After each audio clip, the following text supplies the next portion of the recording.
It appears that Matt Canada will remain as the Steelers offensive coordinator in 2022. And I know a lot of fans are frustrated about this, but I think it goes back to exactly what you were saying is let's see what he can do with some fresh legs at the quarterback position. And I was looking at the Steelers roster overall on the offensive side of the ball. Pittsburgh starts 4 rookies this past season.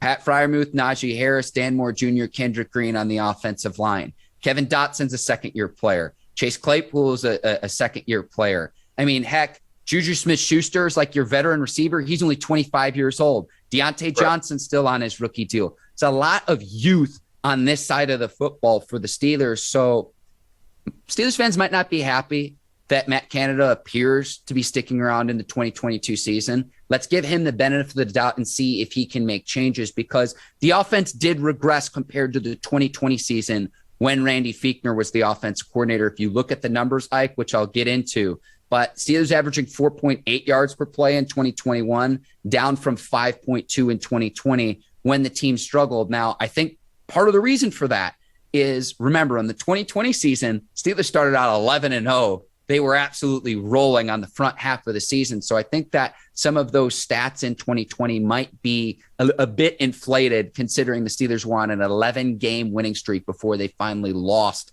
in the 2020 season. But that's just kind of my thoughts about all of this. I'm willing to give him the benefit of the doubt. Year 2, though, it's a prove-it year. It's a prove-it year, and you've got to show improvement statistically, what this offense can do. 44 yards in the first half of a playoff game is not acceptable. Year 2 is a prove-it year, but I'm willing to give him the benefit of the doubt, which I think says more than what most Steelers fans are feeling right now, Ike. I mean, Coach Canada, all he asked for is a mobile Joe Burrow, a mobile Baker Mayfield, a mobile Lamar Woodley. That's all he asking for, because that's the generation. If you just look at who's in the playoffs, other than the Tom Brady, and Tom Brady ran for his longest, rushing yards in one of them games earlier this year.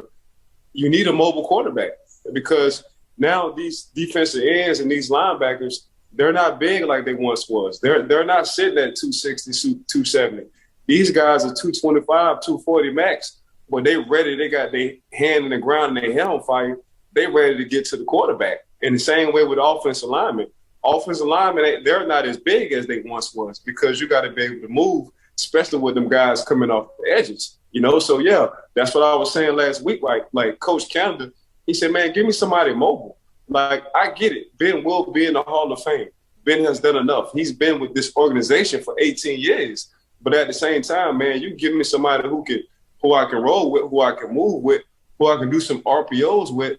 Man, we giving a lot of these guys you just mentioned, Mark, the wide receivers, the tight ends, the young offensive linemen. So now when you go into the draft, you're like, okay, now we got depth at the offensive line. And you're like, why?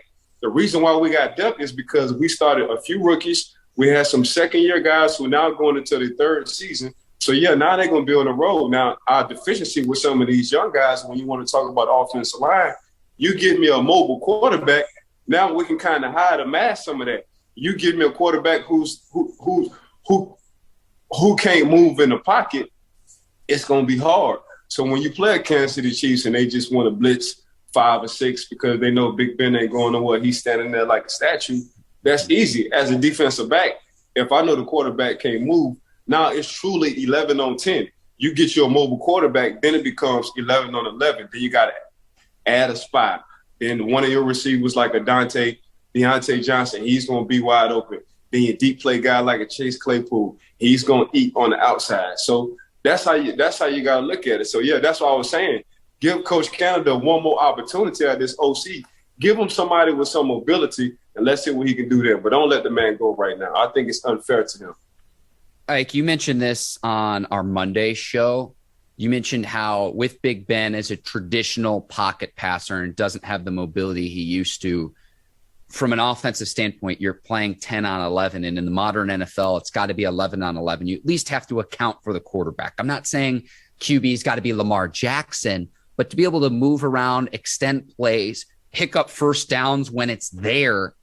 Ben at this phase in his career, and it's no knock on him because he's headed to Canton in the Hall of Fame, but he just can't do that at this point in his career. And it looks like to me, any Steelers fans, should we bring Big Ben back for 2022? That's an automatic non-starter for me. It's an automatic non-starter for me, Ike. If you look at Big Ben was ahead of his time. When we played, Peyton Manning sat in the pocket. Tom Brady sat in the pocket. Even the young Tom Brady, he sat in the pocket. But Drew Brees, he can be mobile, but he sat in the pocket. Big Ben, he extended plays. You know what I'm saying? And that's exactly what he did. So for me, now that we sitting here and we talking about it, 7 was ahead of his time at the time. Then everything caught up with him. Then everything went and kind of reversed. So 7 became a pocket quarterback. Now in this generation, you need a mobile quarterback. And that's what it ends with the Pittsburgh Steelers. Yeah, and again, this is no knock on Big Ben, but it's just a result of playing 18 years in the league, Father Time's undefeated. Now, I go to the stats offensively, Ike. The Steelers' stats from 2020 to 2021 were all down, with the exception that the Steelers averaged 9 more yards per game rushing the ball, and they did not finish last in the league in rushing. But points per game were down, yards per game were down, passing yards per game were down. The only one that improved overall in those 4 categories was rushing the ball. And so, again, I'm looking at these year-to-year numbers. I'm looking at a 16-game sample size, and this year a 17-game sample size. It's not just one game. Look at the broad picture. Look at the forest between the trees, and that's why.